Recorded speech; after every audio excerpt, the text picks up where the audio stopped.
Hey, team players, and welcome back. Today's going to be an awesome episode. We're doing DraftKings. That's full PPR, plus all the fun bonus points they do about in this live best ball draft. Gotta love when you break down PPR. Most people's settings are that. These are early values, letting people know where to hit, how to make money, and let's win this thing. Bob, I'm so excited for doing this, and you're getting us now.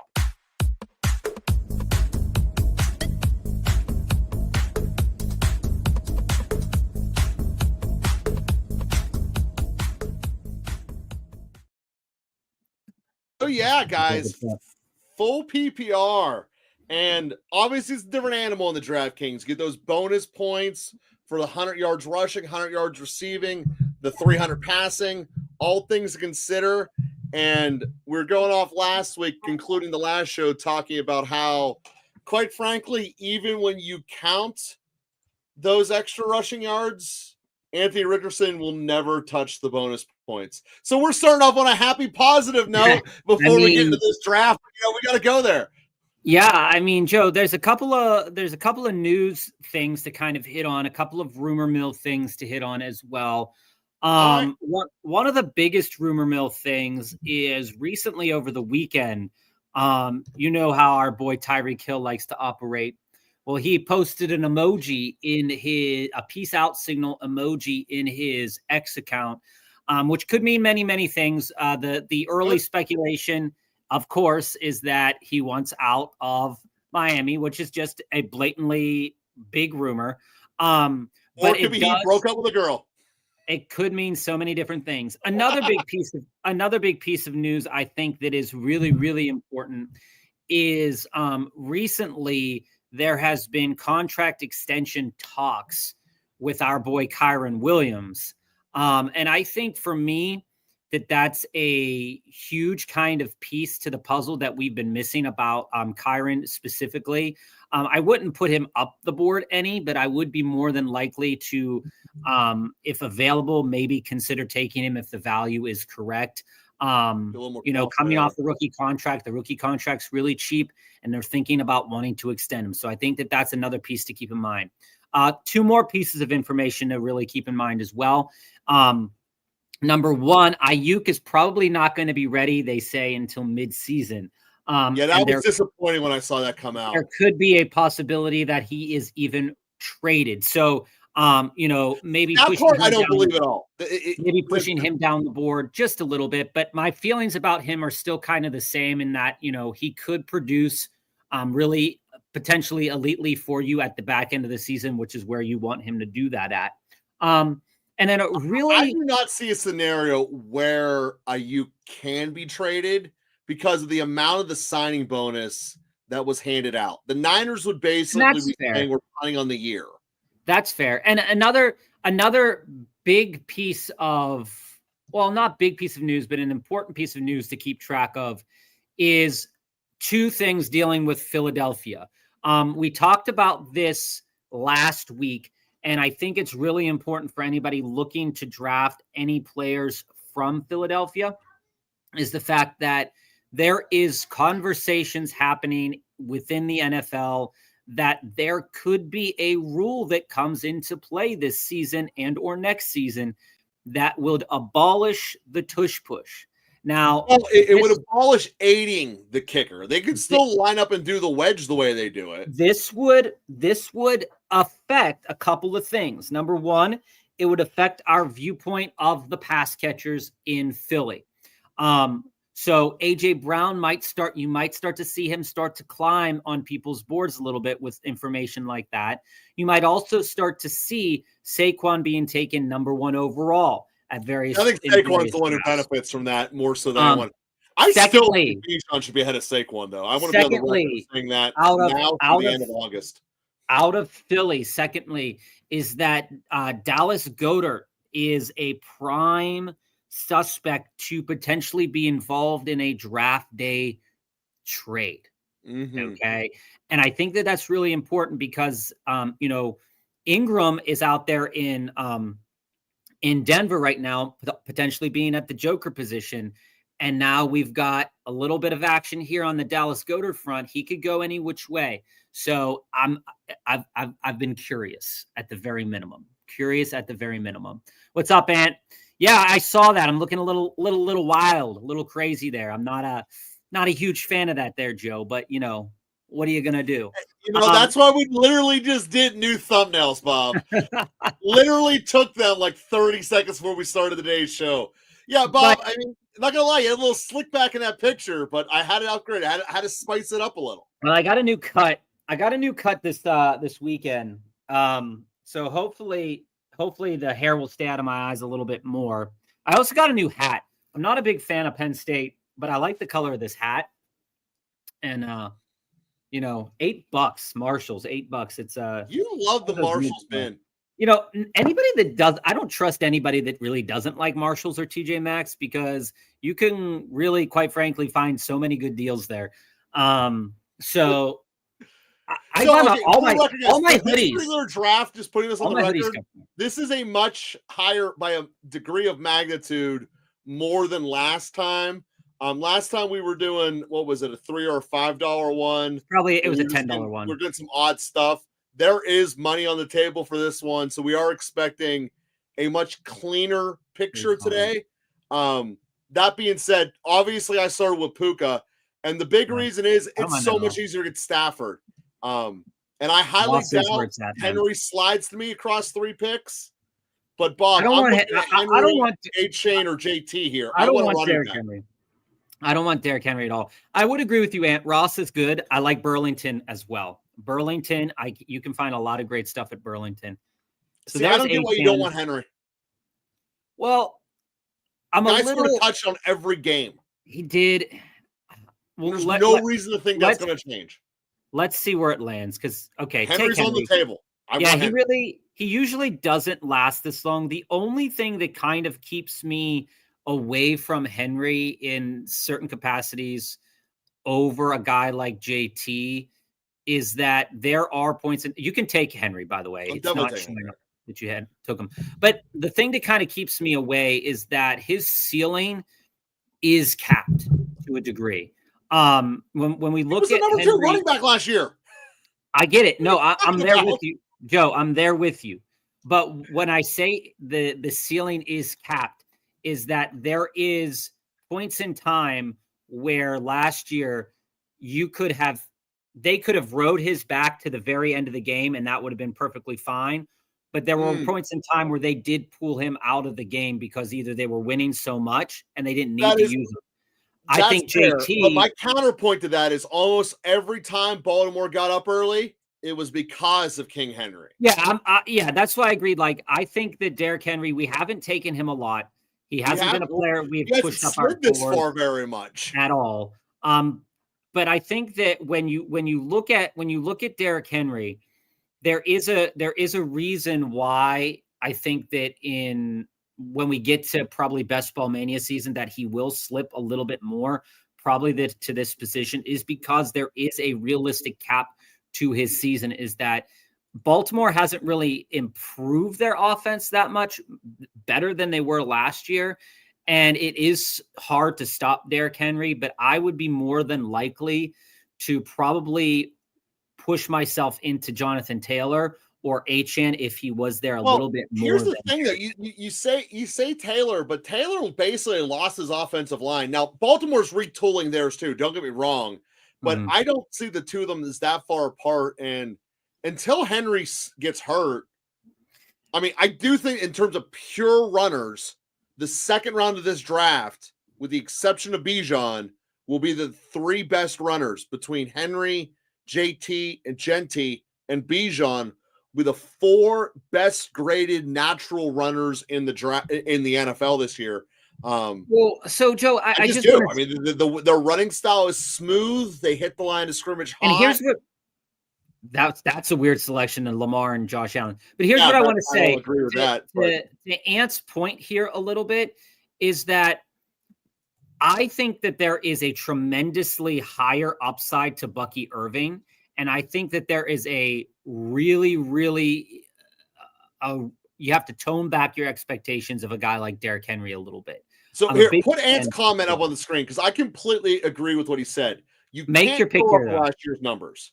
What That pick is are we? true. What are we But you doing have here? to go off the situation. And the realistic elements are that most of the time, the situation guides everything. Baltimore's not going down off. Bob, this is either Evans or Adams. Pick one. Are you serious? There's got to be something better out there. Harrison, Moore, Worthy.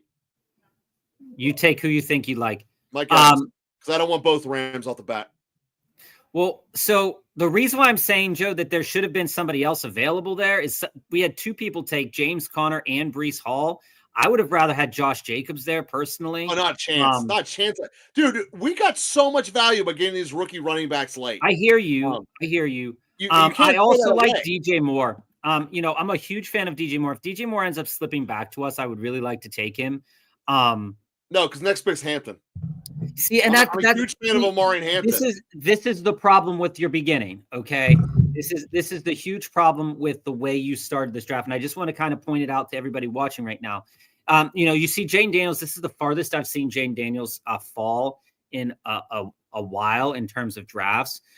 But the presence of the news about Hurts not drafted yet. Well, Hurts has been falling to the fourth round. But the reason I'm not a huge fan here of the Derrick Henry pick within that framework is that you're already lining yourself up for Omari and Hampton in the fourth round. And I don't feel that the Derrick Henry pick was necessary at that point in time. I would have rather I didn't want Ladd too early. I would rather gone Tyreek or Ladd. You could have taught me Tyreek. I wasn't going to take Garrett Wilson. I know that Fields is inaccurate. And I didn't want a number 2 receiver on his team. The fun thing about the Jets, and by no means are the Jets going to be probably a smash this year for fantasy. Certainly but one of the things that is encouraging, that's encouraging to hear out of like Jets beats reporters and stuff is that Garrett Wilson will get peppered with a lot of targets. And we saw that with Malik Neighbors. We saw that targets. Kyle Ridley. lead to interesting fantasy situations. So I'm just pointing it out, Joe, more so than anything else, just pointing it out. I appreciate you pointing it out. I appreciate that, but I don't have any confidence in what he's going to bring to the table. You and I vary so much in kind of the ways we want to take on various drafts. And I'm glad that you're kind of doing this strategy right here because it's going to show a lot of people that there is some value in these later backs that are going to happen as well. But I do think we missed the boat, particularly in this draft. One of the reasons why I think we missed the boat is that when we circle back around to our 5th, 6th round pick, there's going to be that temptation again to take another rookie running back. And our wide receiver room, I don't feel is as settled as it needs to be. Oh, no, I agree with that. This next pick is a receiver, dude. And 3 quarterbacks, what is that guy doing? I don't know. He's wasting money. Wasting money? I mean, quite frankly. To be drunk. I got to tell you that. Let's see if this is a quarterback here, because this would be insane if it was another quarterback. Which one? We know this guy's not winning this league, but he did take 3 of the best scoring quarterbacks that you could take, potentially. Maybe he's just auto drafting all quarterbacks. That would be wild. Well, it caps you. DraftKings instituted a rule starting this year. You can only draft, I think it's 5. All right, because so he took Zay. And to RJ here about DJ Moore, I think that DJ Moore, for me, is one of the options. And Joe and I were talking before we went on air about the wide receivers of DJ Moore and Xavier Worthy that are being kind of in this middle to front end of most 4th rounds. And they are wide receivers that if you ended up starting wide receiver, running back, or running back, wide receiver, or wide receiver, wide receiver, wide receiver, wide receiver, that there is so much inherent value in a guy like Worthy and DJ Moore, depending on the outlook, on how you view the outlook of their situation, right? So for me, I am more than likely almost like 85 times out out of 100 going to take Worthy over Rice just because there's no impending health, no impending. There's a big value. Worthy is the guy one. He gets that weak step no up. impending legal issues, and he's extremely explosive. And I think that a year with the team plus a second off season, that Worthy's one of the biggest values for me in the 4th round out of the wide receiver market. This pick is technically early in terms of the rankings. He's number 4 receiver on the board. But for all those things you just said about Worthy, I'm going with your boy here. And Olave has been hurt his first 2 years quite a bit. Seeing him fully healthy, he can take off. Remember, he got hurt in September last year and was hobbled the whole time. His quarterback gets hurt the whole time.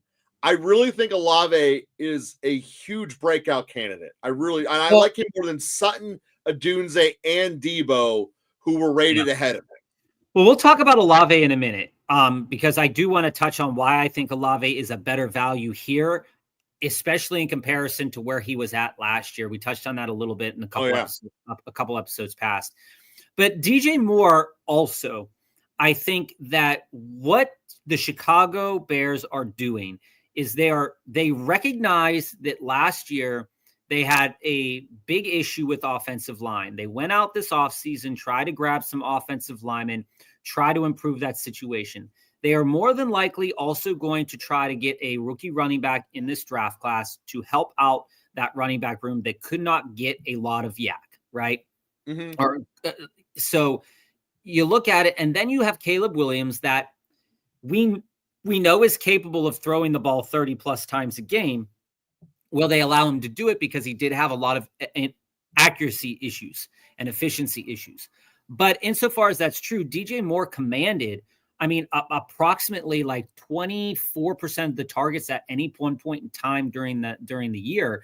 And when it was upwards of like 30 targets, that's great. But if he's only getting part of 20 targets, that's terrible. I think DJ Moore and Xavier Worthy are two of the candidates in this round specifically that I really like in terms of their upwards momentum going into the season. And one of the reasons why, if you start with a running back in the first 2 rounds, why that feels a little bit more comfortable if you're able to grab one of those 2 players. And it's why I'm drafting a little bit less of Omarion Hampton, because I like those 2 those 2 wide receivers way more in terms of. Bob, I appreciate it. Quite frankly, they might be the turn, but I know in August, Omarion Hampton will be a 2nd round running back, and I'm getting him in a 4th. I know Henderson will be a 2nd or 3rd round running back, and I'm getting him in the 6th.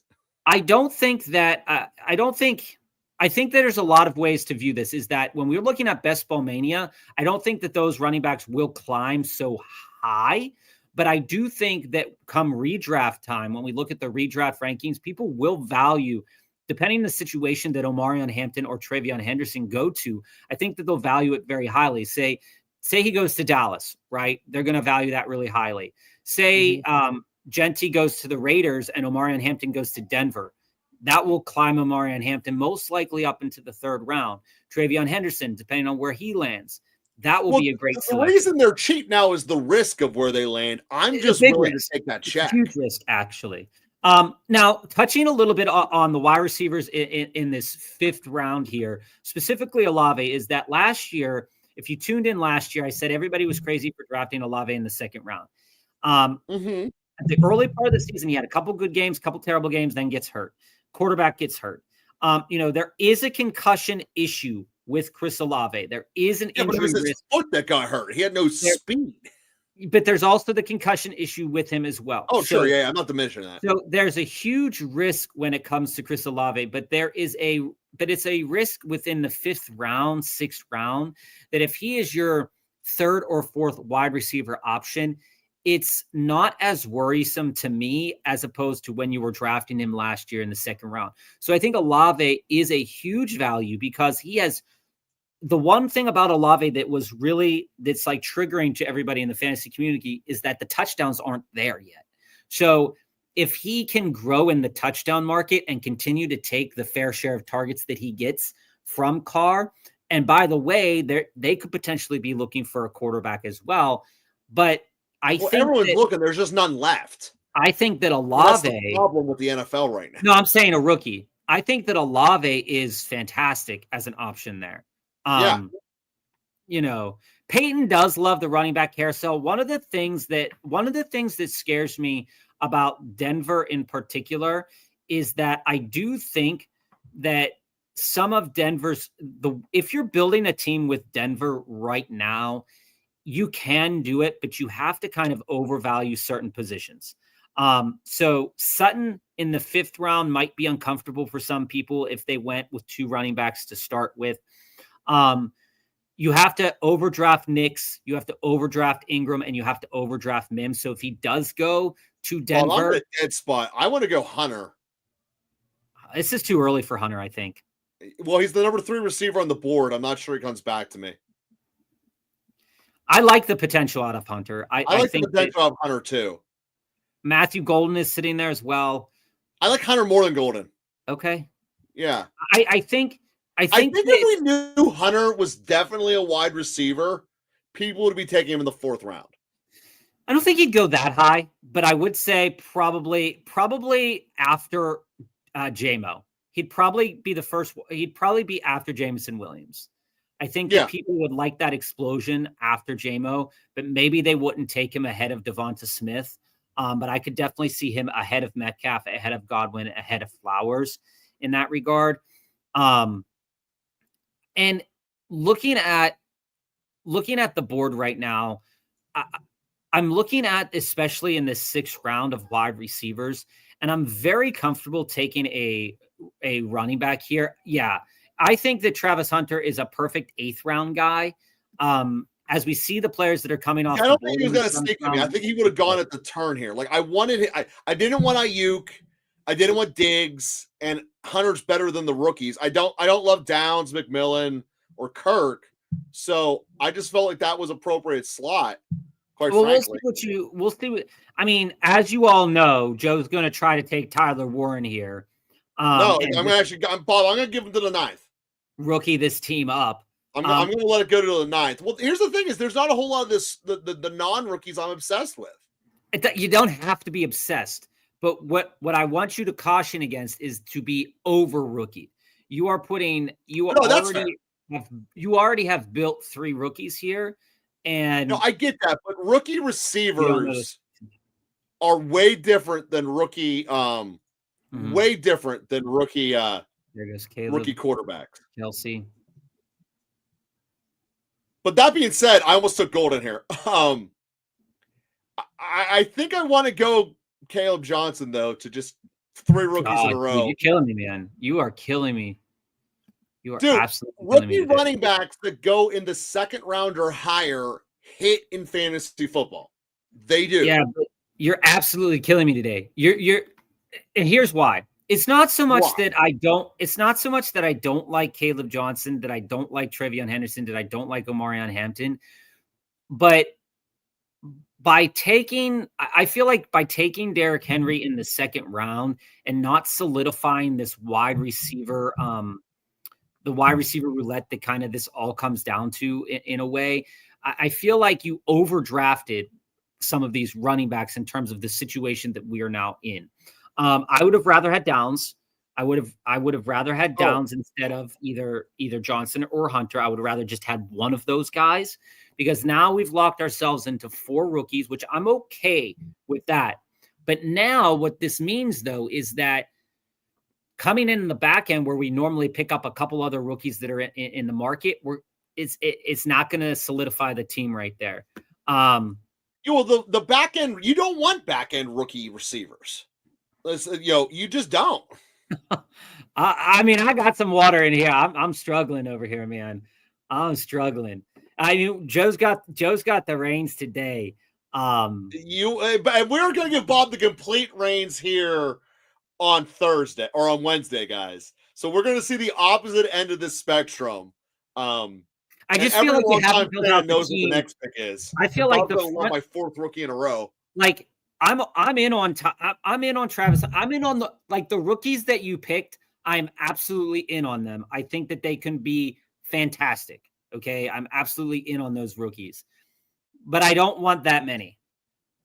I don't want that many. I like Kirk as well, RM.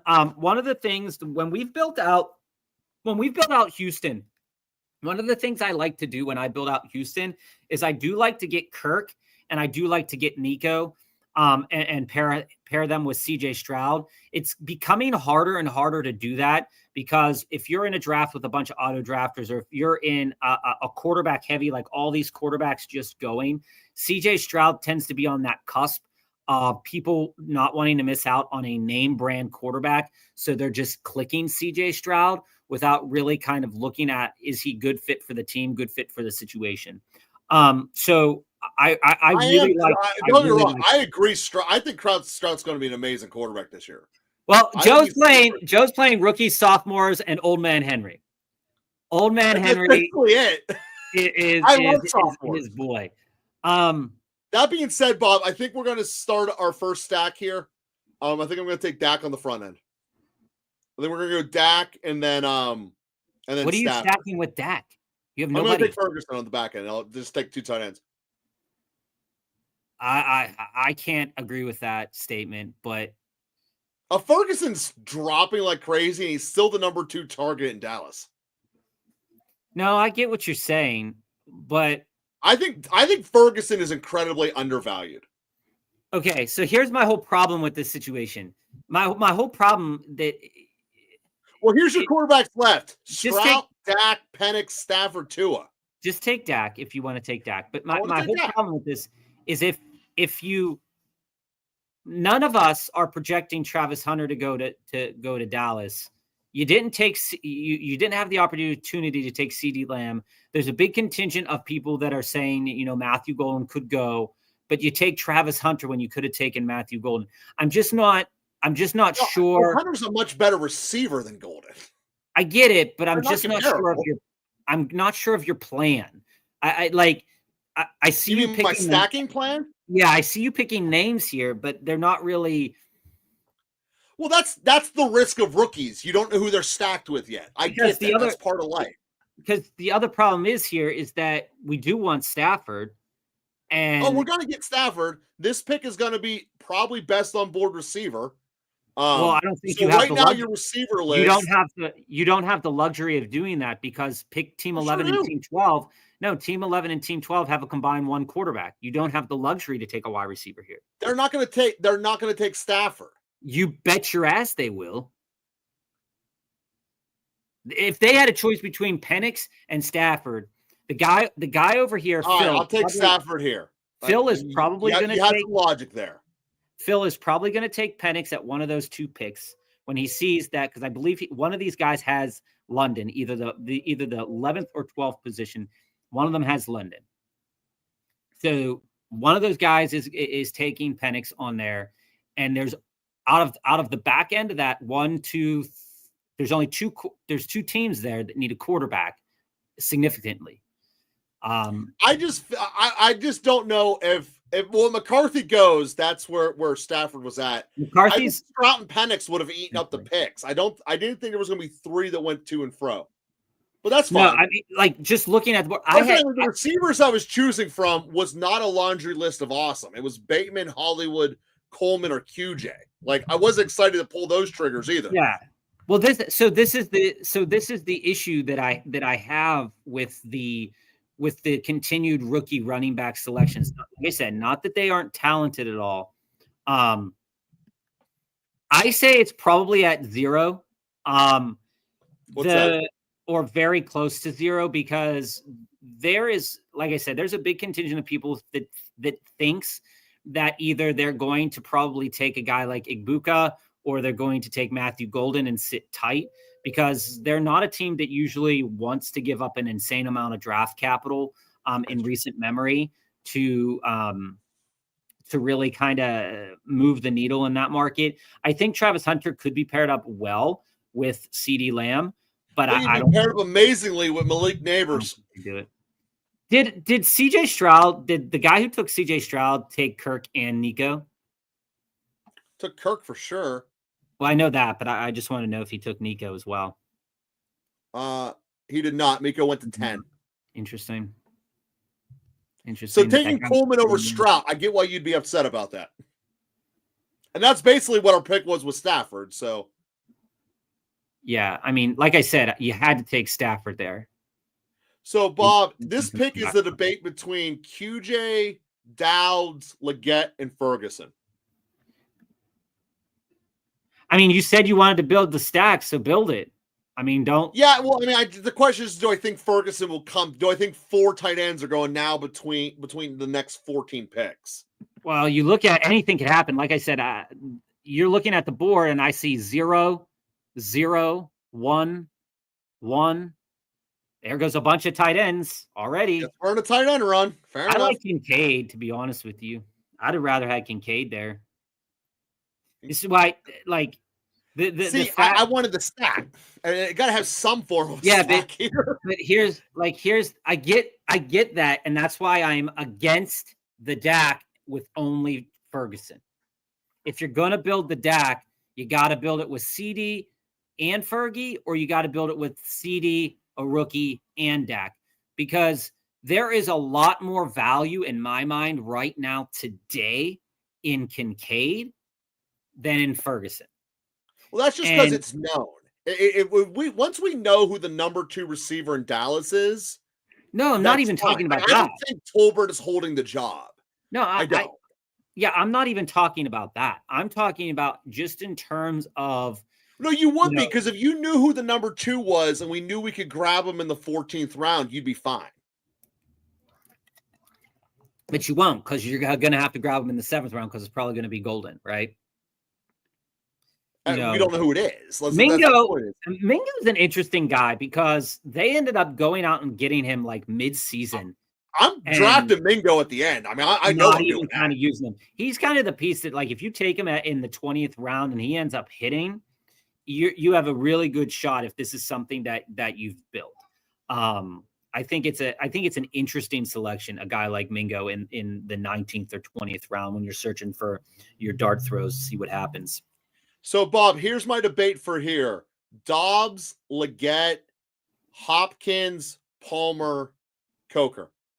Why is that your debate? They're the best receivers on the board. And this is the issue with Derrick Henry and Omarion Hampton and then Travion Henderson. This is the issue. See, I think we're so stacked at receiver. I disagree. I want to go on the record saying this. I'm going to give him the next pick. I'm not drafting him now. But I do think that Palmer is going to go off. And I do like Romeo Doubs more than anyone else on this planet. Yeah, and you shouldn't. I mean, the whole picture, I think, that was painted last year is really important to look at, because it's not a numbers thing, it's a usage thing, is that Green Bay is a black hole for fantasy wide receivers. And many of us were... Yeah, but Watson's out all year. Well, I'm not even talking about Watson. I'm saying the allure of a guy like Dontavian Wicks, the allure of Jaden Reed, and the allure of Romeo Doubs, kind of when you take a step back and you look at the amount of times Love passed last year, and when they figured out that they had Josh Jacobs, was very vital to how the usage worked for the rest of the wide receivers. I'm, like I said to you the last time you drafted Dobbs, I'm not fully against Dobbs, but I think his way of fitting into our team, I think, is not where it needs. I don't think he fits well into the current version of this team. I think we have a lot of really good floor receivers with Puka, Evans. I don't want floor. No, but those are high floor guys. When Dobbs goes off, Dobbs goes off. I would never take Dobbs in a redraft league. Let's put it that way. I would never do that. But can we take look Tillman? at the guys we're taking now. Palmer went to Buffalo. Can we take Tillman? Free agent signing they gave money to. And you're just going to take Palmer anyway. What are you doing? No, Palmer's the right call here. No, he's not. Like, all right, here were the options. No, he's not. Hopkins, Coker, Tillman, Robinson, Wicks. Me and RM, we like Tillman. I see. I don't understand how you can like Tillman when his quarterback is from Pitt. I see why you like Josh Palmer. I see why you like him. And again, young guy, comparatively, 25 years old. Cedric Tillman, probably about the same age. You know, he has played in 4 seasons, never has accumulated over 5 touchdowns, never has accumulated over 800 yards. I get that. Has played in only 1 full season, has been hurt in the past 3 seasons. I just don't. No, that's not true. Some of those are he just didn't get a hat. And that's worse. That San Diego receiving core when he was behind. That's worse. Stacked. No, Joe, we're talking about last year, 2024, 15 Last games. year he got hurt, but the years before that, some of the years he didn't get dressed. It wasn't that he's had injuries 3 straight years. Okay, so you're telling me that the 2023 version of the Chargers was elite over elite that a guy like Josh Palmer didn't have to play. That's what you're telling me. Palmer did not jump QJ part of it is he got hurt right when QJ fell off the face of the earth. But again, 14th round pick, 6th receiver. This is all a pick that Buffalo is a lot like Green Bay with they're just accumulating B-level receivers and never going to use them. You can interchange him with every conversation we had about Wicks last year. I am on the Devin Neal here. I'll do it. Again, when I talk about Palmer, it's not because I don't see the potential of the situation, but I also am concerned about the situation because how many times last year, and maybe we can count it on one hand, did a Buffalo wide receiver be fantasy relevant in Best Ball Mania? How many times last year did we see Green Bay wide receivers ticking up, probably again 3 or 4 times with Reed or Dobbs, ticking up into the top echelons of Best Ball Mania kind of teams? And so when I look at that, if I'm looking at a guy like Palmer and Dobbs, I have to kind of, where is the significant upside to a guy like Palmer and to a guy like Dobbs? Palmer and Dobbs for me aren't players that are going to really always pop off for the 100-yard performance.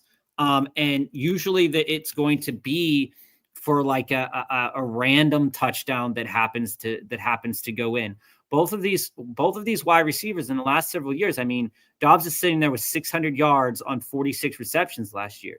So you look at it, and there are times where he is part of the game plan significantly, and then there are times where he's not a part of the game plan. And I get what you're saying about, like when they played the Texans and when they played Minnesota last year, he was a significant part of the game plan. And that's all I need him for, 2 or 3 weeks. So, no, this was towards the back end of the season. The last game of the season, he was I know, but what I'm saying is the likelihood of him. This team is broken if Puka or Evans goes down. That is perfectly. I'm fine in assuming that. But what I want to also think about is where the upward potential of some of these back end players is at. So, like with a guy like Dobbs, looking at Dobbs, has the situation changed drastically? No, it hasn't. Has the situation in terms of what his usage should be? Like, is Jordan Love going to continue to throw the ball 30 plus times a game? If so, great. That's going to be great for Dobbs. Is he going to continue to throw the ball sub 25 times a game? If so, that's going to be awful. As it goes for Palmer, I'm not saying that Palmer won't be a useful asset, but what I am saying, and I think that this is relevant for a guy like Palmer, is that the situation feels nice. It feels really good to be attached to Allen. It really does. But there is that impending kind of doom that I have, and it's the same kind of feeling that I have sometimes about Keon Coleman, is that once they get to the 5, once they get to the 10, once they get to the 20, it's no longer wide receiver land like it could have been in San Diego or in LA. Sorry, LA. But Palmer's relevancy means that he's going to have to make significant plays from the between the 20s. Okay. And he's going to have to find a lot of usage there, which he hasn't yet historically done that.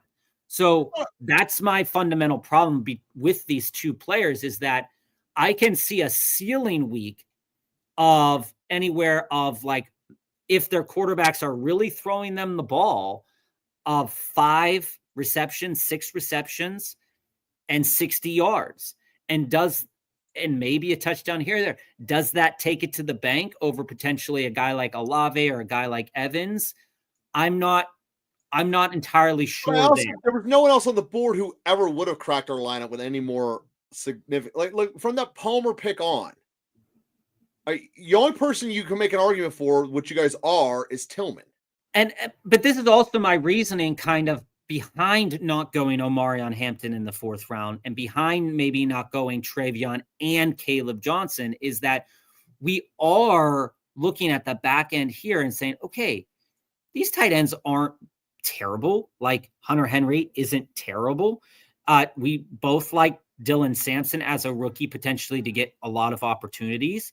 So like, I'm not invested in rushing forward into some of those early rookies at the pace that you are. I'm willing to take 1, maybe 2 if I wouldn't have taken Henry.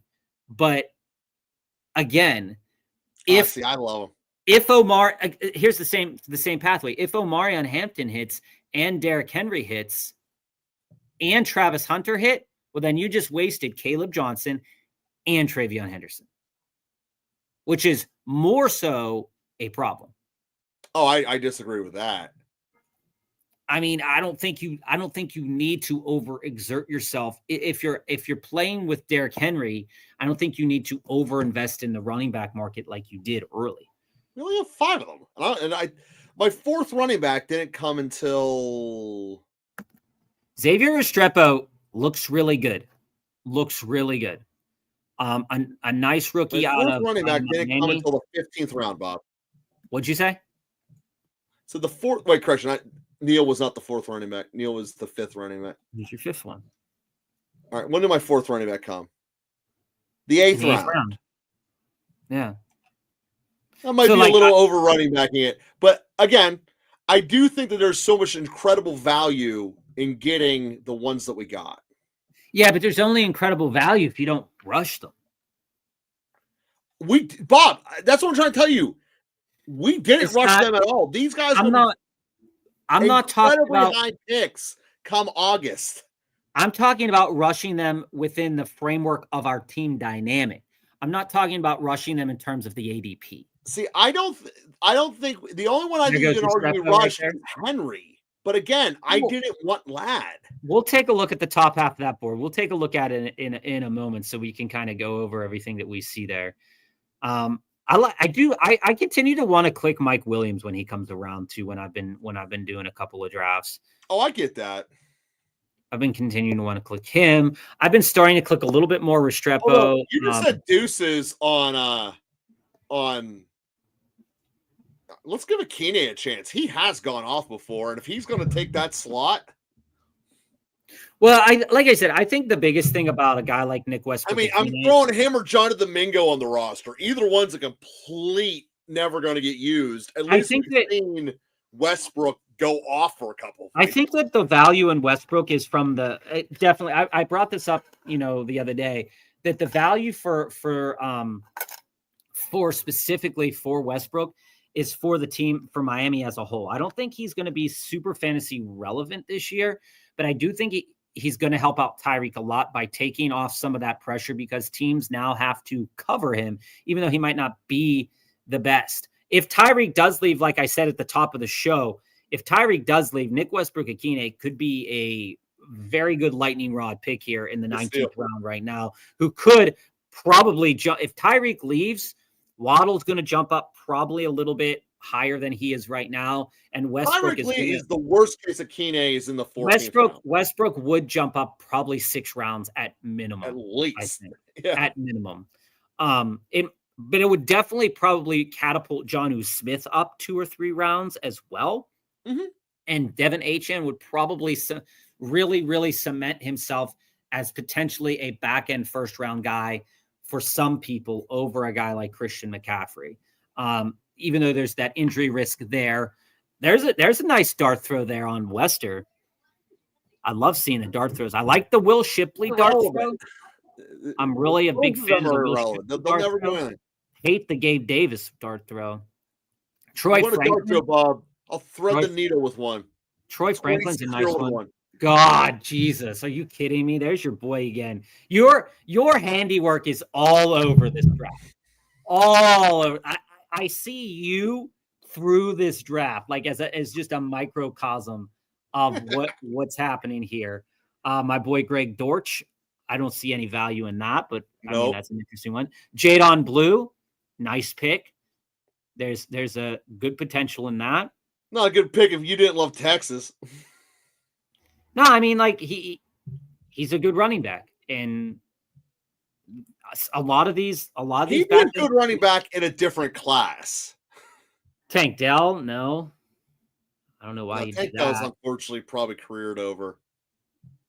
All right, we'll go back up to the top of the board and see what's going on here, so we can take a look at where some of the values fell, and just kind of see the lay of the land.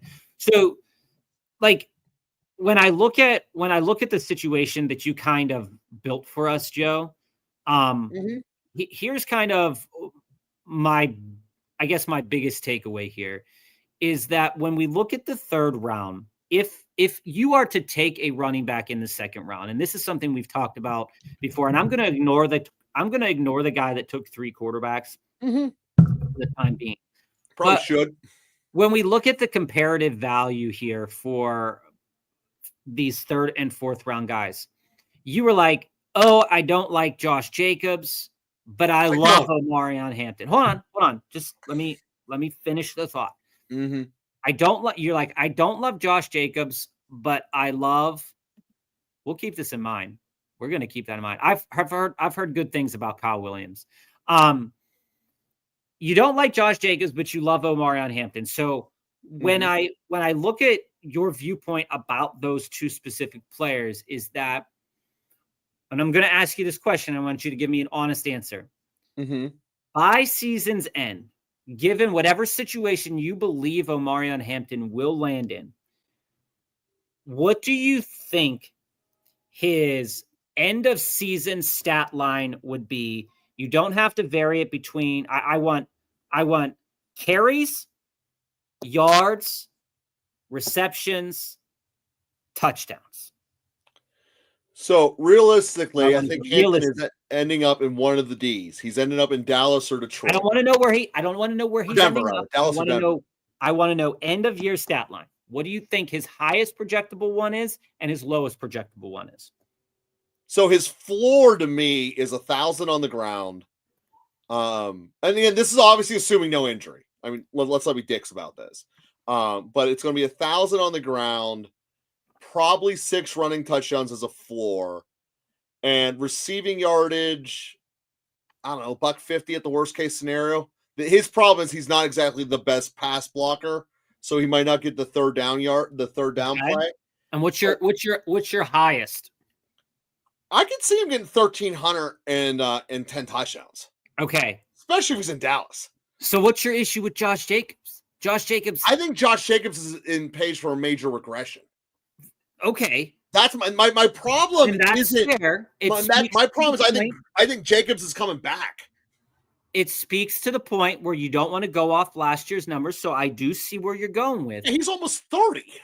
But we're looking at a player, okay, that he's 27 years old. Not I thought he was older than that. I felt like he's been in the league forever. It feels like he has, but let's go through it here. There has been 2 seasons, both on the Raiders, where he has not eclipsed 1,000 yards. Then there have been 3 seasons on the Raiders where he has eclipsed 1,000 yards. Last year with Green Bay, he had 1,300 yards. Now, the carries are concerning. I get where you're at with that. But he has peaked at 15 touchdowns and has had a floor of 6 touchdowns. Okay?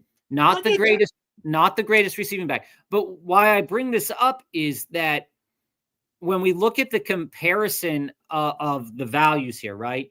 Mike Evans, Josh Jacobs versus, let's say, a Worthy and a Hampton. Worthy, at this point in his career, has a little bit more of an upside, I would say. I'm not Worthy. I'm not afraid of Bob, I said before the show, taking Evans. I was worried about Worthy, but then I sat down and thought about us. We're going through. I was like, there's no reason to be worried about Worthy. But if I'm sitting here, he was a gadget play, but I don't think he's a gadget play in year 2. If I'm sitting here and saying, okay, like Josh Jacobs and Omarion Hampton, in your estimation, basically have the same floor and ceiling, is what you're telling me. Yeah, and I got him around later. This is what I'm trying to say. I would rather have Evans and Hampton than Jacobs and Worthy. That's the sum of the math that I don't get that. I don't get that math. Like, I would have had to have taken Jacobs where I took Evans, and then I could have taken Worthy here. Right. I prefer the combination I did of Evans and Hampton opposed to Jacobs and Worthy. That's the choice. I mean, I get where you're going. I mean, I'm there. I understand where you made the decision at, but I just don't think, like, when you just flat out were like rejecting Josh Jacobs as an option. Oh yeah, because he's part of this group. All right. That doesn't track. Look at this group of running back from Breece Hall here at 3-3 until Mixon at 4-5. I think Hall is a landmine waiting to happen. I think that he's going to lose so much carries he already started to do. Connor is already 1 foot in the grave. Kyron Williams is very easily outdrafted. Cook, I disagree. Brown is outdrafted for sure, and Mixon is basically done. I disagree with that completely. See, this is where we disagree. I think a rookie's easily taking, of those jobs, there are 1, 2, 3, 4, 5, 6, 7 jobs. At least 4 of them, if not 6 of them, will be replaced by rookies, and I don't want to swim in those waters. Okay, so let's go down. Especially post Halloween. So let's go down this rabbit hole then, because I think this is another kind of area that would be relevant when drafters are going into the season thinking about what their boards are going to look like and what these early best balls are going to look like. My question to you then is that when we look at a guy like Derrick Henry, we haven't often been able to draft Derrick Henry on our team. And usually we settle into a Jonathan Taylor, a Bucky, a Tyreek, a Ladd, a JSN, somewhere in that market, right? Now, yes, I have a line after Taylor. Like Bucky's clearly the next one of the next tier, but to get Henry or Taylor, I think is a tier above Bucky. I put Bucky actually in the same tier as HN. I think that the upwards potential of a guy like Bucky who gets receptions, who is more than capable, more than explosive.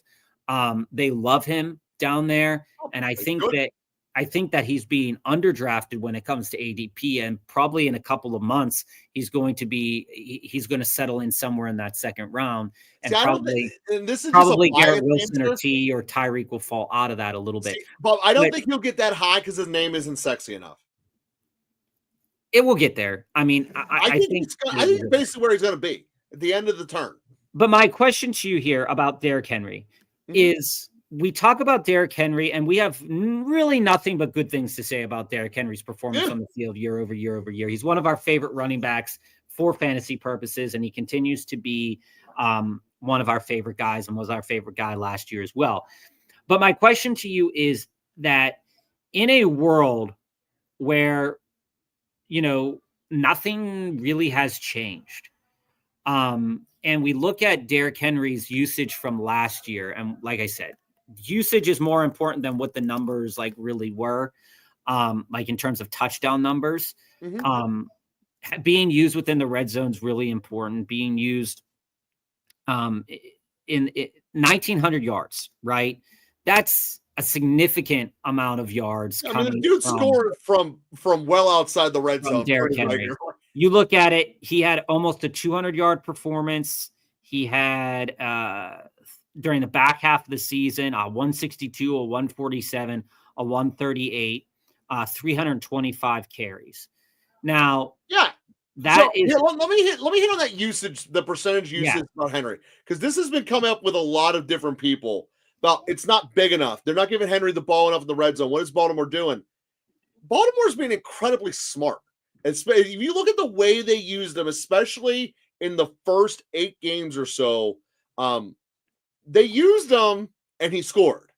And they knew they had that club in their bag. And they played a soft part of their schedule early October, late September, and they tried stuff. And guess what? If it didn't work, they went Henry, and he went right in. The part of the reason Henry's usage is so low is because he was so effective. He was astronomically, incredibly high. His usage wasn't low. I mean, he did have a couple of games where he had other ones because it was working. My point is, if Henry, this is like a weird thing to say, if Henry wasn't as good and as effective as he was, his percentage would be higher and people would love him more. And they're not looking at the real situation of what happened. Well, I mean, you had games where he had 13 carries, 15 carries, 15 carries, 11 carries, 16, 13. And there's a lot to say about like management. Never really a target guy. So maybe, people are drafting him a little bit higher on underdog. I've seen him being drafted in that first round as well. But my question about Derrick Henry here, Joe, isn't the fact that I like Derrick Henry. I don't mind that at all. But my question is that in a universe where you wouldn't have taken Mike Evans and just play, devil's advocate if you need to, or just play the opposite side here. In a world where you wouldn't have taken Mike Evans, and let's say you would have went Derrick Henry, Josh Jacobs, Omarion Hampton. Okay? I would never have done that. I need you to get out of your realm. So in this scenario, let's say Jacobs instead of Evans. It's not that I replace Evans with another receiver.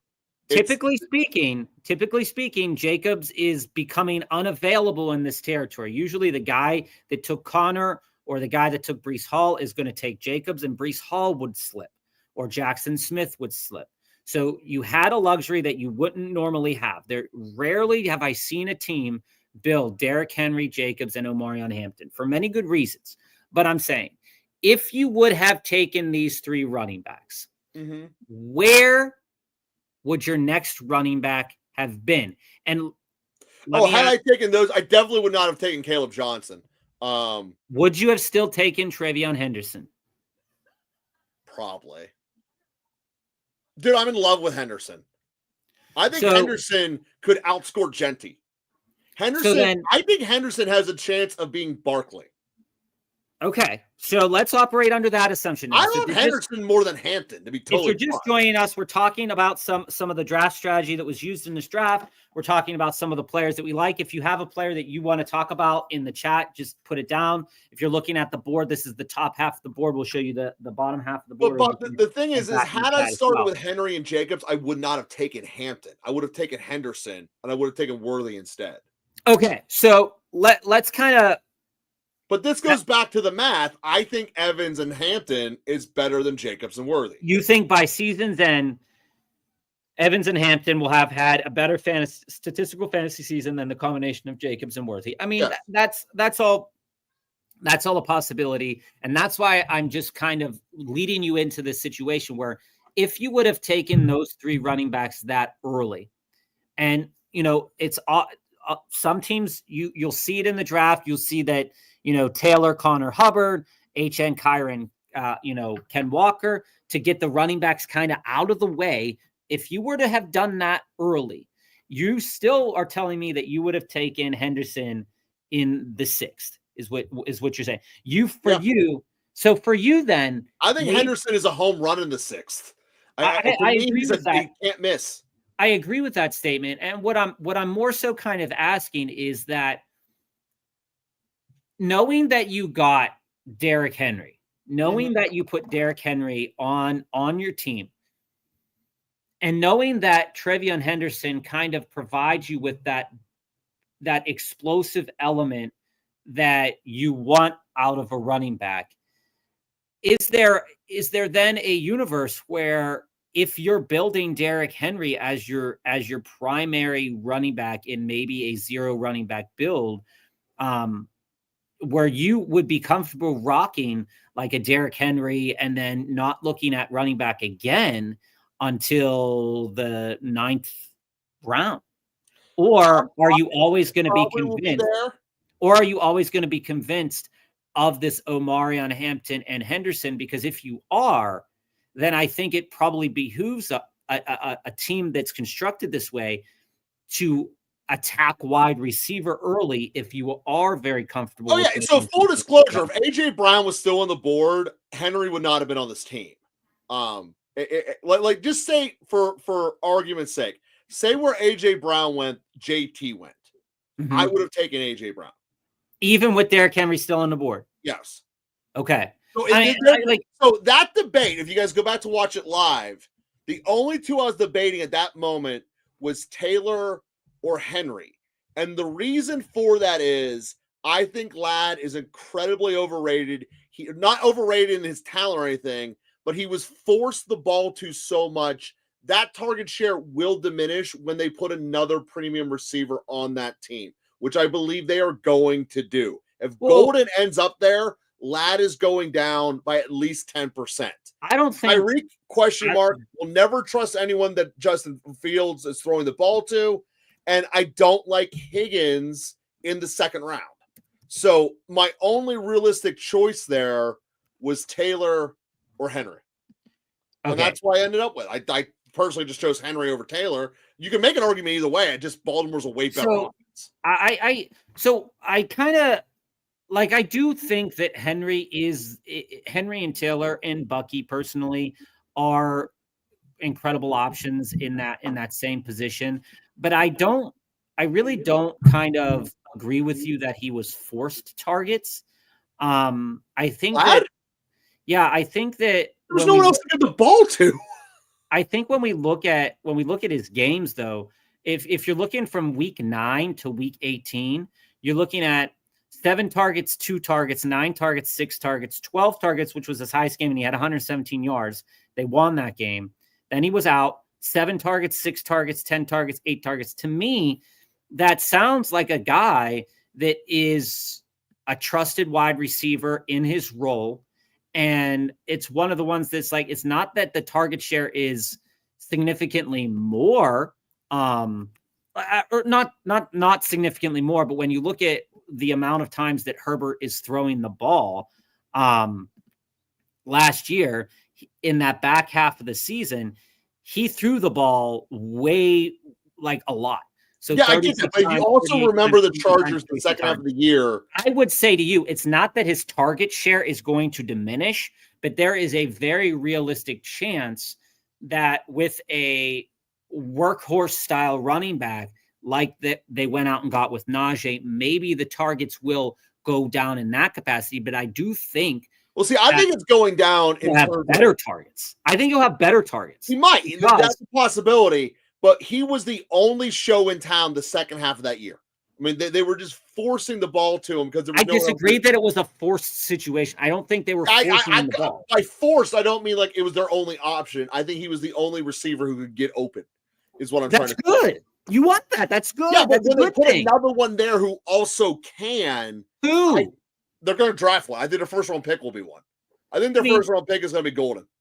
That's fine. But still, he's a player who shows the ability to get open, who shows the ability to run after the catch, and he shows the ability that he can make plays. I'm not hating on him. I just think he's a third rounder or a fourth rounder, not a second rounder. Like if I could get him, you know, if I had drafted, like say McConkey would have came back to us where we took Evans, I would have took absolutely. I would take him in the third round. Yeah, there's no doubt about that. And I would God, This is why you are dominating your fantasy league and you're surrounded by idiots. Someone giving up A-Chain more, those two by themselves is fair for J. Jeff.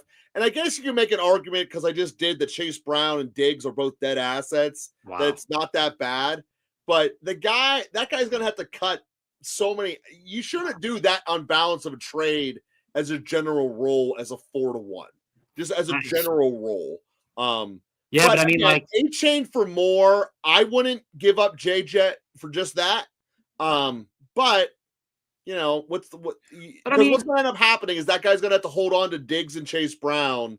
Nah, he's going to flip even those though guys. they're going to get he's probably going to flip those guys. So let's take a look. Let's take a look at a couple of other players here that if we scroll down the draft board, I want to take a look at some of these mid-range guys a little bit. What round do you want to look at? I want to take a look at round 6, 7, 8, 9, and 10. So yeah, perfect. So Travis Hunter is a very polarizing fantasy figure right now. Sure is. Let's ride that lightning, baby. We have done drafts since the drafts have come out on Underdog, since January, February. Now we're almost past March. We've been doing these for a couple of months now. Mm-hmm. And Travis Hunter has climbed significantly. Oh yeah, he used to be a 10th rounder. He was getting drafted lower than that. He was getting drafted like 12th round at various points in time, maybe a little lower. Now he's starting to climb up. He was climbed up to the 10th. Now he's getting up into the 8th and the 7th. Now Cleveland and the Giants both saying that they would use him as a receiver, I think is what's causing that switch. Yeah. So now the polarizing nature of Travis Hunter kind of scoops in is that if he's on the board when George Pickens is, you're most likely not. Many people aren't most likely going to take Hunter. They're going to take Pickens. I'm in that boat too. When that pick was coming around, I was hoping you can watch the live reaction. I had a sad face when Pickens went. I wanted Pickens there. When I look at Travis Hunter's a guy that I am most comfortable taking in the 8th round. Most comfortable taking in the 8th round and 9th round. It probably a little bit after the Josh Downs. So like I always have this kind of framework in my mind. I'd be okay with Josh Downs, but I think that Travis Hunter really puts that home run threat on your team. I don't get why you like Josh Downs. Your back-to-back picks of Henderson and Hunter really put home run threat on this team, which I really, really like. I like Josh Downs for the potential of where his targets, how this team could manufacture targets for him, because there is a conversation to be had that if Daniel Jones is the starting quarterback, they will most likely be throwing it significantly more than Anthony. Well, that's true. And Jones never throws the ball downfield. Let me finish. We saw Wan'Dale Robinson be a usable fantasy asset last year. Sure did. But that would be Pittman on this team. It would be Josh Downs. And Josh Downs. That would be Pittman. Josh Downs is more talented. Okay. Pittman's the one they use in that. I'm not fighting you. Not injured. I'm saying Pittman's the one they use in that role. You have to look at the rules and what the coach is doing. It's not. It's Josh Downs. And you look at it and you say to yourself, okay, Travis Hunter has bigger boom potential than Josh Downs in terms of yardage total. Depends on the target share, because if Josh Downs is getting manufactured and fed targets, then he'll make up those points in the PPR aspect, but maybe not in that yardage aspect. So Travis Hunter is your big boom guy to get that 100 yards to go over the top. I like that pick. But what I'm looking at here is a really weird wide receiver kind of situation. Is that in my mind, going that early threw me. Parasol's ADP is about where Bo Nix went, and him going this early really threw me. It does. It throws you, but when I also think Parasol's an incredible value. When you look at the board, yes, Pearsall in the 7th is what you ideally want, with a Travis Hunter in the 8th, I think, is probably the nice combination of boom and safety in terms of roles on teams. But when you look at this wide receiver market, just as just as kind of an exercise, right?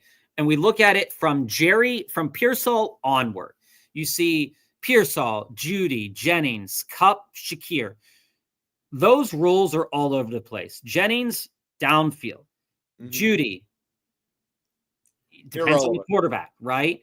And then Pearsall, Cup, and Shakir all may have a role that significantly gives them more targets, but maybe not as many yards. That's right. Then you come into the Jacoby Myers, the Jane Reeds, and the George Pickens, and the Calvin Ridleys, who that is that group of players has a lot of question marks attached to them. Is how will Jacoby continue to be used? Will they go out and get another wide receiver? Geno Smith throws the ball a lot, but the Raiders' offensive line isn't that great as it was last year for them in Seattle. So what are we going to do there? Jane Reed, usage. Will he have usage like he did at the first part of the year last year, or will it go back to the one where he was basically non-existent? George Pickens, will he get the drops in tow, and how will the arrival of DK Metcalf affect the target share for George Pickens? Probably he'll be on a different roster. It won't matter. And Calvin Ridley, quarterback situation, because Calvin Ridley in the 7th round here, if you already have three wide receivers and he's your 4th guy, you could definitely find worse. So, coming back around then to Ayuk, Igbuka, Downs. So while Travis Hunter is early in the 7th, looking at the wide receivers that kind of were taken after him and before him, there is definitely a break in the tiers that maybe you say, I can get the same value out of Shaheed in the 9th rather than Travis Hunter in the 7th. So maybe that would be your kind of framework to be like, okay, maybe I'll take Jonnu, or maybe I'll take a chance on a quarterback for some people. But I see kind of like, that's kind of like the viewpoint is that Travis Hunter and Shaheed, while Hunter's a better talent, they both could have significantly similar-ish kind of situational roles, as Travis Hunter gets comfortable at the NFL level. Looking at the running backs in the same department, though, right after Judkins, you're looking at Jones. You're looking at a lot of Warren, Judkins, Tracy, Johnson. There's a lot of question marks. Like you're looking at Travis Warren Hunter. Might be the only. All right, Warren and Tracy are the only two that I know are going to get significant ball. Let's talk here, Joe, because this is really important. Warren doesn't have the starting job yet. Tyrone Tracy right now. Well, I know, but I'm saying Jaylen Warren doesn't have the starting job yet. Tyrone Tracy, while we like Tyrone Tracy, I think Tracy's going to have it by default because there's too many other needs on the Giants. Brian Robinson could lose his starting role to a drafted rookie. He can get traded too, yeah. Travis Etienne, will he come back to what he was a couple years? No. Probably not. Stevenson, going to lose his job. Pacheco could lose his job. Swift could lose their job.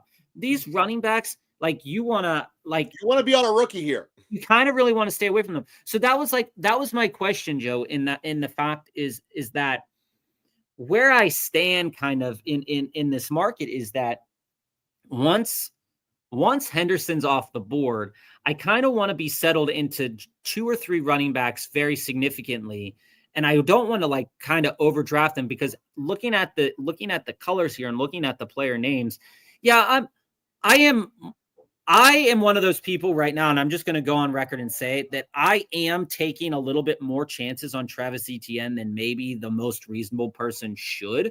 Yeah, you are.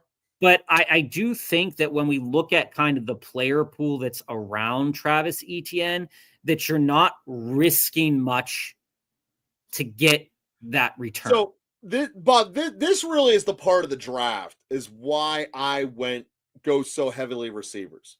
The ones or running backs, rookie running backs, the ones that are not the rookies, they have more question marks to me than the rookies. I agree with that. Henderson being the 4th rookie on this team, I really like it. Now, the trade-off for this build, I mean, don't let us try to kill you, is our receiving room isn't as deep. With Puka, Evans, and Olave, sure, that's a great starting 3, but our 4th receiver is Hunter. And then our next one is it's just volume after that. Dobbs, but Palmer, Dobbs Mario isn't volume. Dobbs, That's what like the that. iOS and A chain or Like, correction in Bouquet. But I what look at I'm this like Bob. I'd rather have the stability at the running back position with still 3 stud receivers, because now we're only fighting about a flex, and any one of those running backs plus Hunter could go off, and that's why I'm more comfortable taking the volume of veteran receivers but and see, the like known here's rookie the running but back. here's the fact. Like here's the fact of the matter, though, Joe, is that the same. Again, we'll talk about this on Wednesday too, everybody. And are But you drafting Wednesday or am I? it depends on what device I'm on. I'm probably going to be on this device, but so you'll probably have the reins over there. Ooh, all right. But when I look at what historically, we see is that, yeah, drafting some of these late wide receivers, there's probably not really a significant role that some of these guys are going to have early on. And when I say late wide receivers, I'm talking like your 11th through 20th round, depending on where that draft capital comes in. But I will say this is that, like, if I'm drafting and I have 3 or 4 stud wide receivers to kind of start off, and when I talk about like stud, I'm not going like the extreme studs, but I'm saying, the contributors that are going to contribute 16 plus points, potentially upwards of 20 points. The studs are upwards of like super studs are upwards of 30 points for me in DraftKings. But like you look at it and you say, okay, Palmer and Dobbs for me right now. There is, and scroll down to where you took Dobbs, by the way. Keep going. Right there. He's the last pick on the screen right now. 13. I can't see him though. He's 13. Okay. 13 round right here. All right. Roman so Dobbs. as we look at Dobbs there, I see, and can you scroll down to the next round too, to the 14th round for me so we can put both of them on the map there? I see no framework right now at this point in the offseason where I would want to invest in Dobbs or Palmer over the potentiality of a possible rookie in the later rounds. Because what we're looking at, like, if I'm looking at like Restrepo, scroll down just 2 more rounds for me there. Yeah. So if I'm looking at like Restrepo, Jalen Noel, Isaiah Bond, Eric Ayumanor, Royals, Beck, I think that whatever those players land on, that by week 13, we're going to start to see them get relevant roles within their team. Maybe not yet. Here's my counter push that. Listen. Let me finish. They're going to get relevant roles. And I'm not quite sure that whatever value Palmer and Dobbs have for you right now, I don't think that they're going to have it by season's end, where it's important that they do have it. Because if I have to walk into this season, like if I'm walking into the back half of this season and Mike Evans has already dealt with a bunch of injuries, we know Olave's kind of a risk as well. My next best is Hunter. He could potentially pop off. And then Dobbs and Palmer being, let's face it, almost irrelevant on their teams. I mean, you look at Buffalo. This just goes back to Buffalo again. Matt Collins had a fantasy relevant performance, I believe. Keon Coleman has had fantasy relevant performances. Dawson Knox has had fantasy relevant performances in the past. Dalton Kincaid, James Cook. There is too many of those weapons. But even if Palmer has a fantasy relevant day,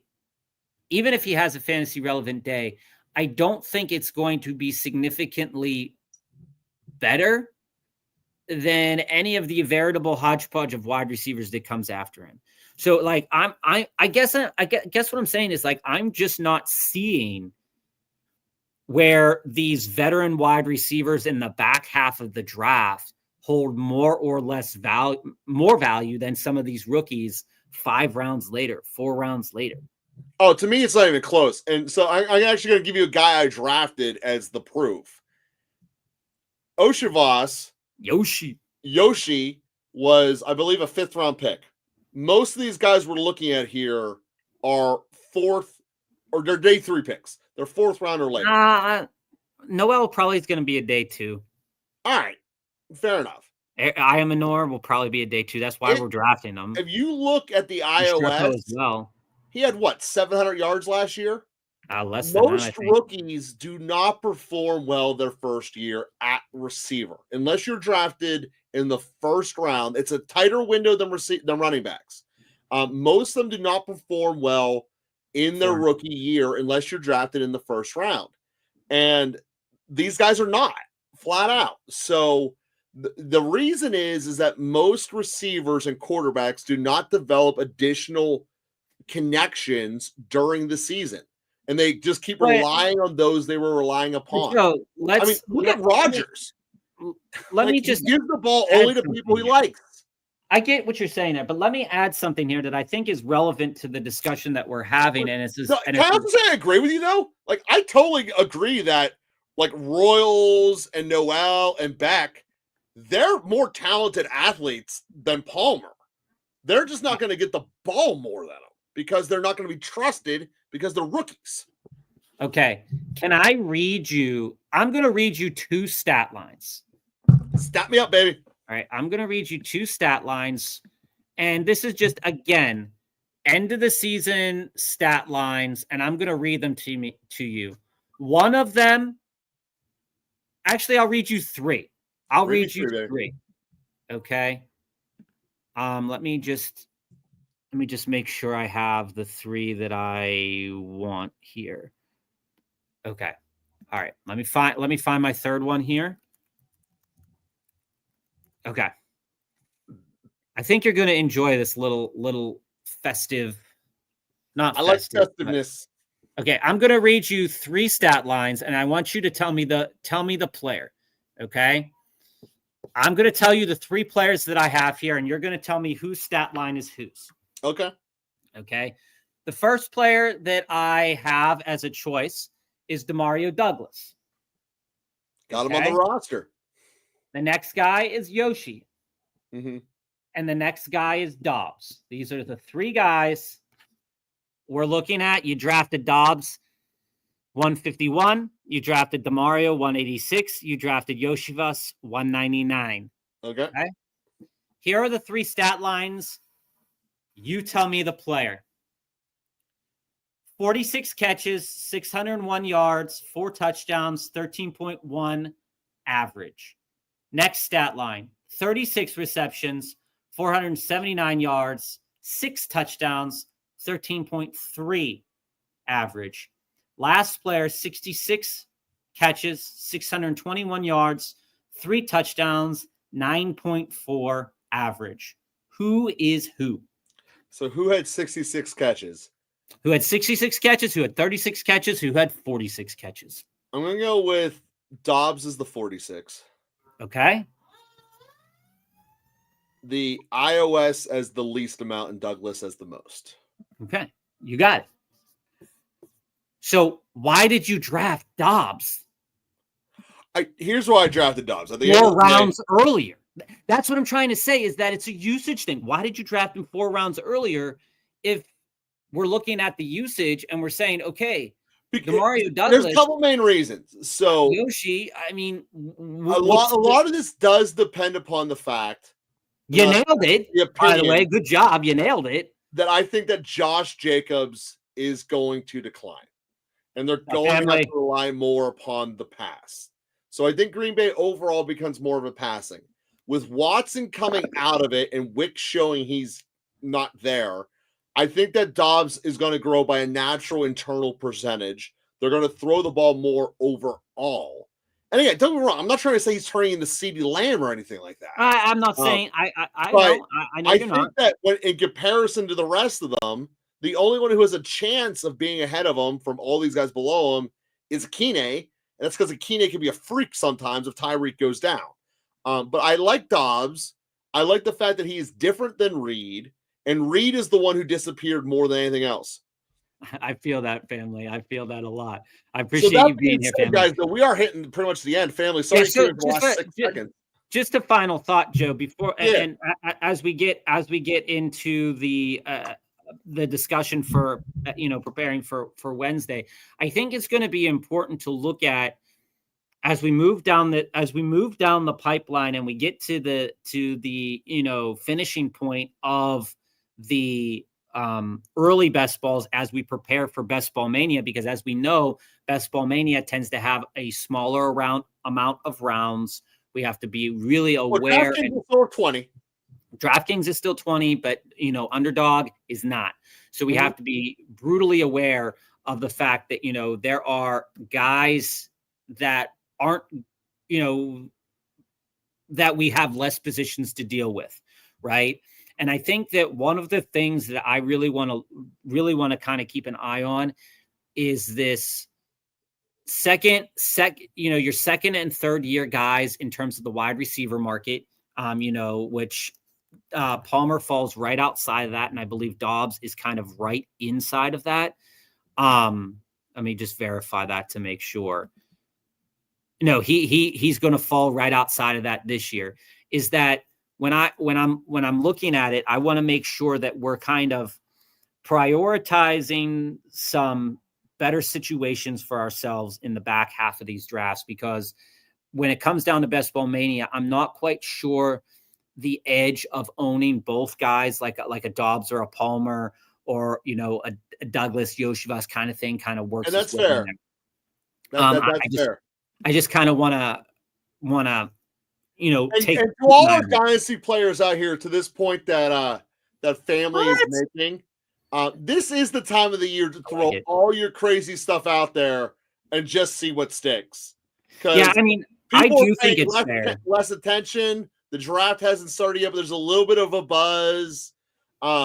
This is the time of the year to throw your craziness out between now and June.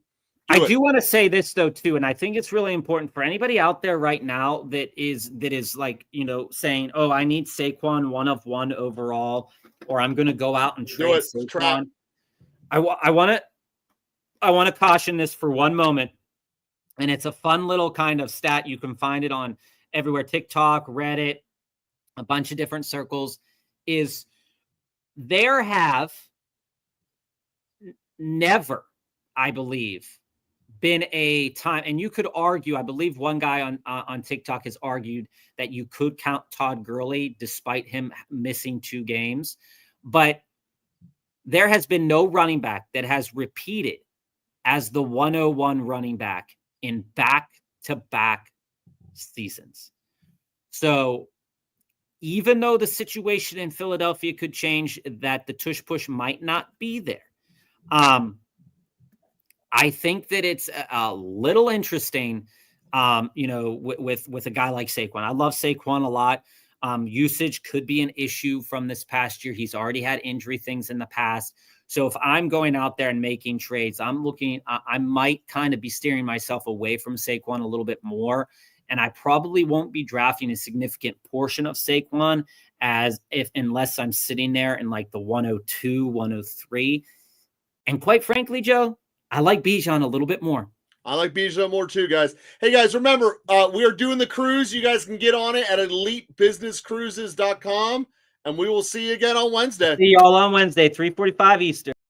Fantasy football fans unite. On July 29th, we're going to be hosting a fantasy football cruise. There's going to be an array of fantasy experts discussing every team in the NFL. Who are their favorite players? Who's the best sleepers? Who are the landmines? A best ball draft so you can dominate your league. This is going to take place on the Margaritaville Islander at Sea, where you and your +1 are going to get all of these benefits. A stateroom with a balcony, the all-you-can-eat food package, the premium deluxe beverage package, the best entertainment on board, en route to 2 of the prettiest beaches in the world at Key West, Florida and Cozumel, Mexico. Surrounded by fun and getting this world-class fantasy football experience. We can't wait to see you July 29th on this Elite Business Cruise.